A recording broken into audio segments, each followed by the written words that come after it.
heard. She did ask you about the 15.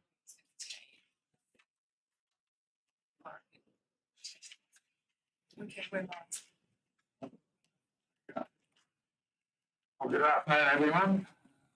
Thank you for your attendance. We have a quorum.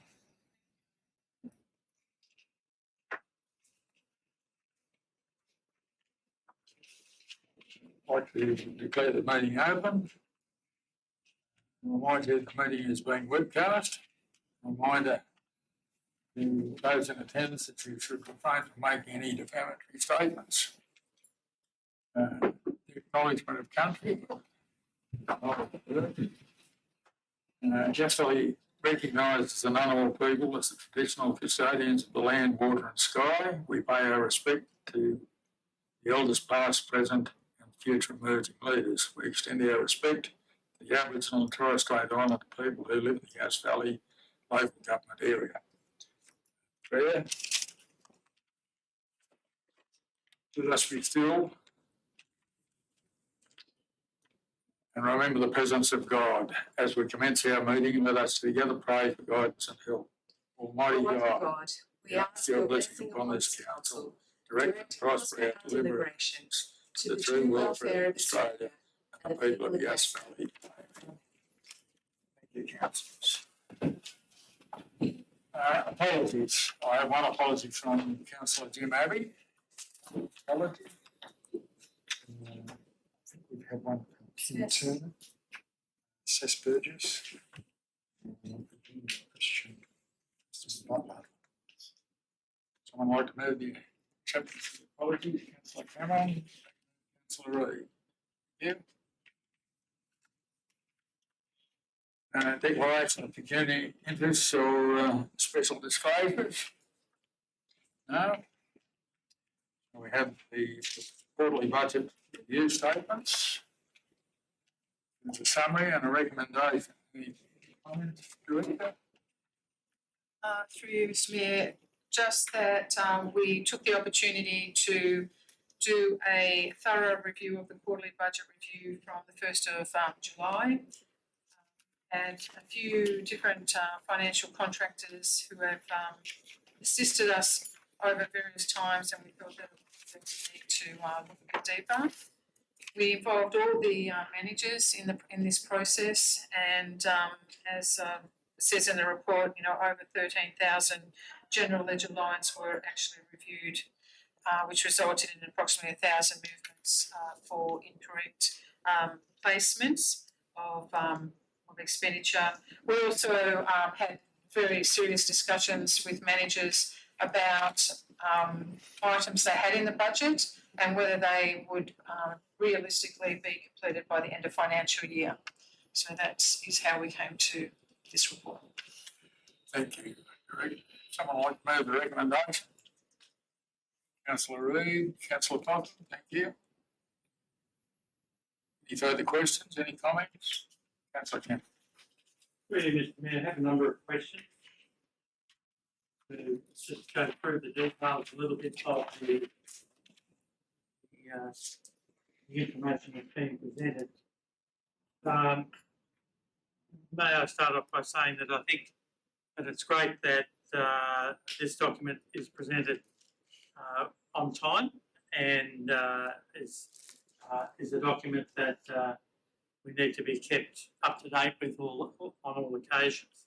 I also think that the fact that managers now, what you've gained from looking through some of the information over the last half year, in terms of the whole length of that time, that managers will now basically be able to, or required to look at their financial situation on a monthly basis. I know that means more work for managers, but I think it means more idea of what's going on. So my questions are as follows. With the Office of Local Government, they actually give us some suggestions of guidelines that we should be following in terms of the ratios that they are suggesting. So my first question is, how is the decision made by Yass Valley Council to address only 2 out of the 6 OLG financial guidelines. So there's only 2 done out of 6. Why were those 2 chosen? Through you, Mr Mayor, that was all we had the time to do at this point in time.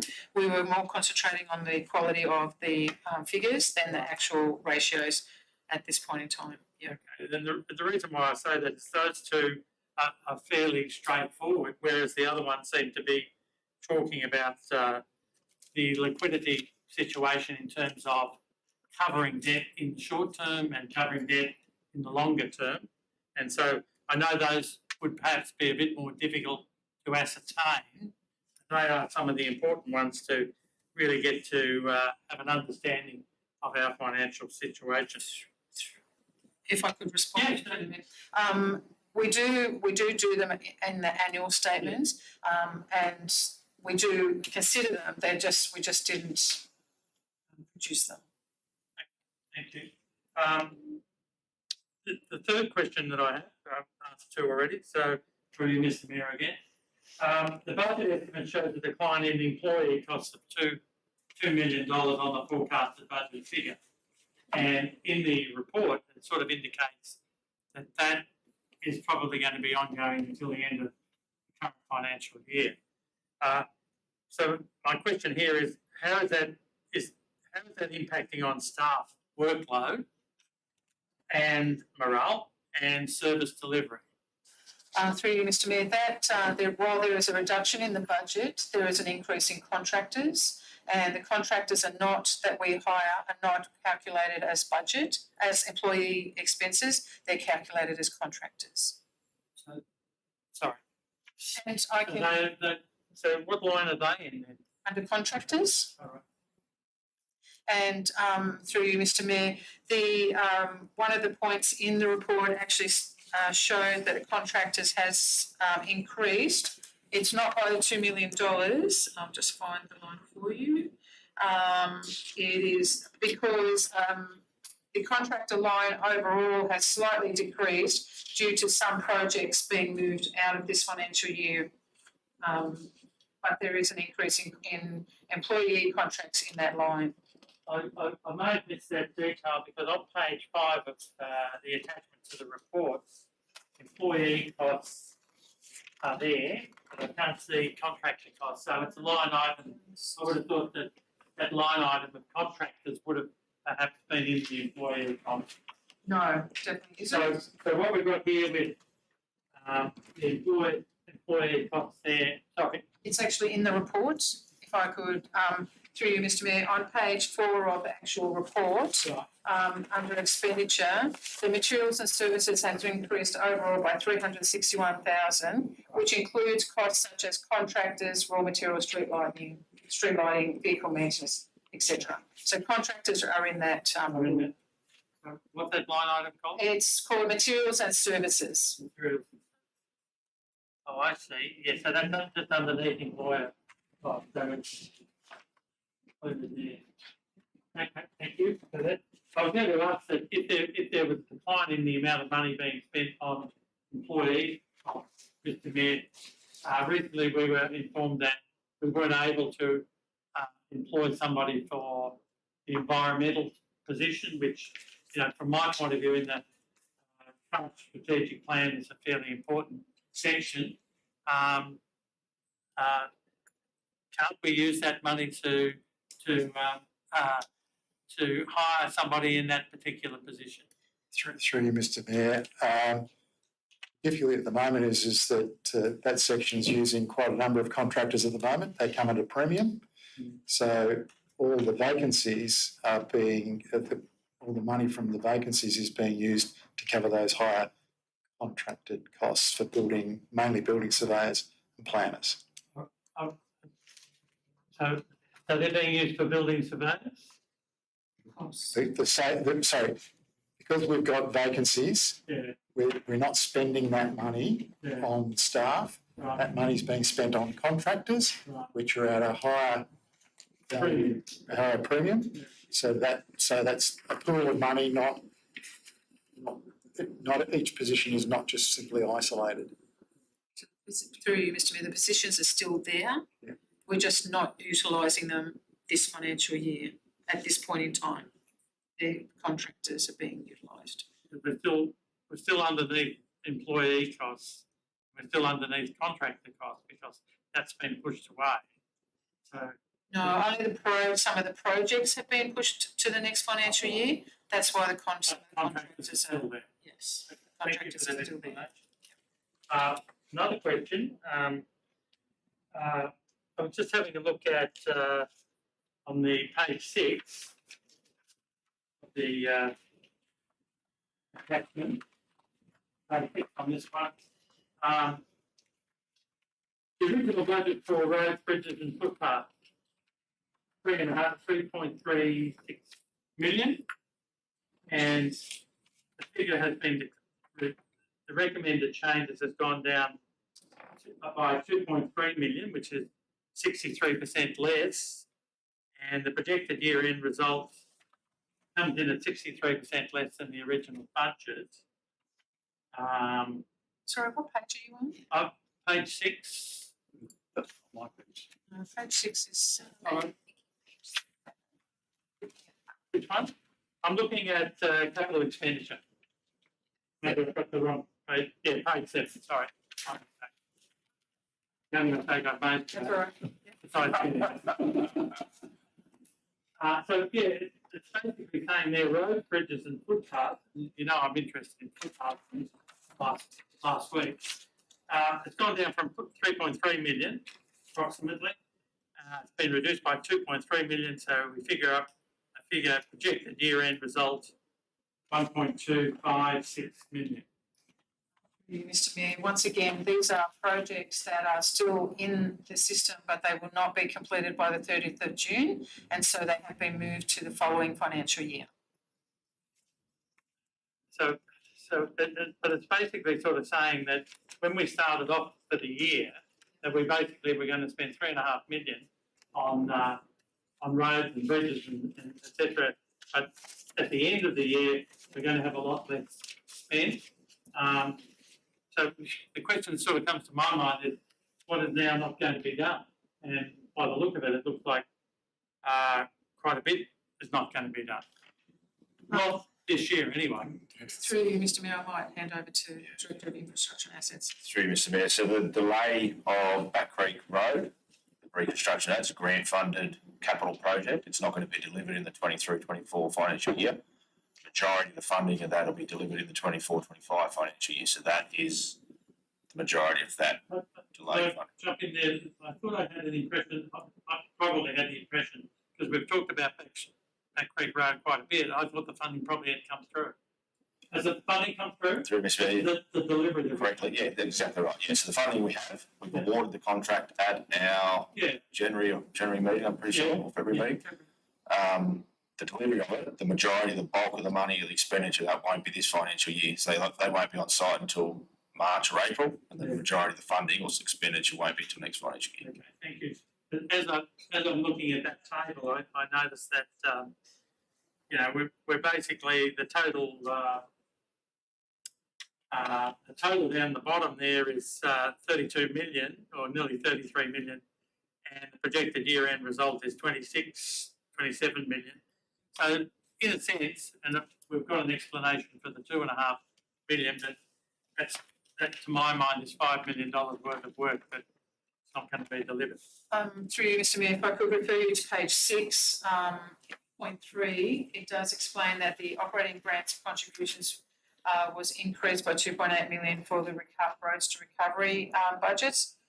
And there was also a variation of nearly $600 due to additional grants.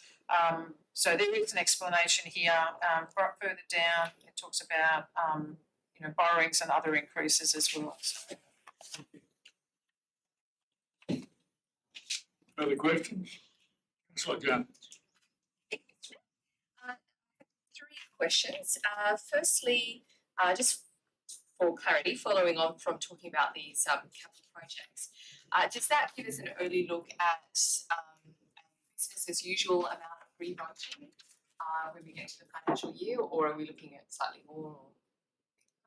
significantly more. Through Mr Mayor, it'll be significantly more with the Crago Mill project. Yep. Not commencing as early as we expected this financial year. Okay. Sure.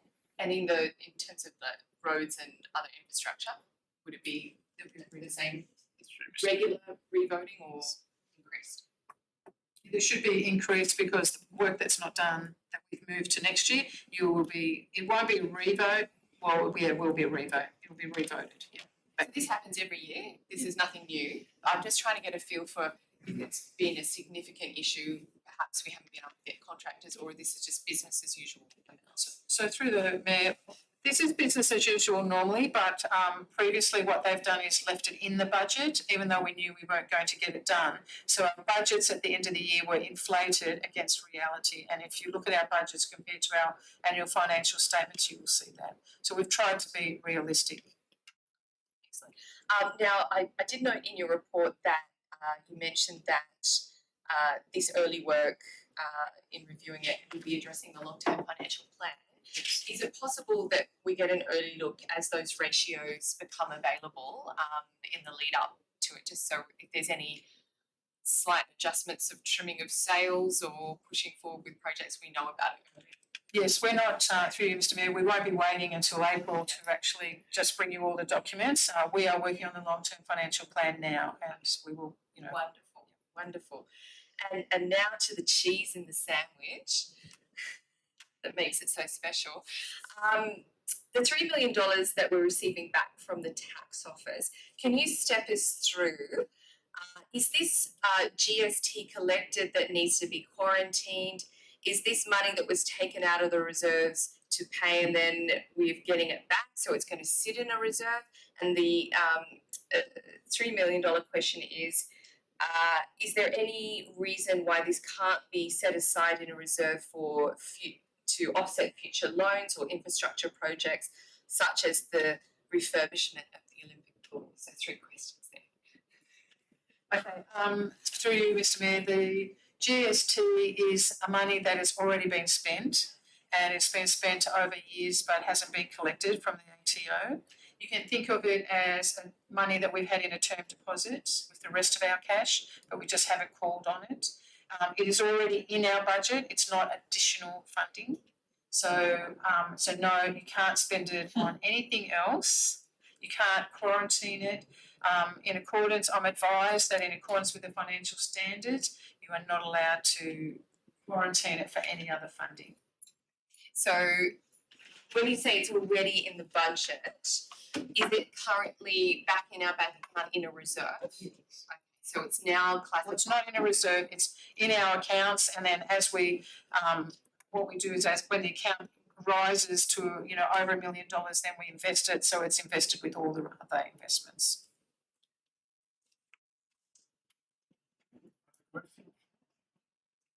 All right.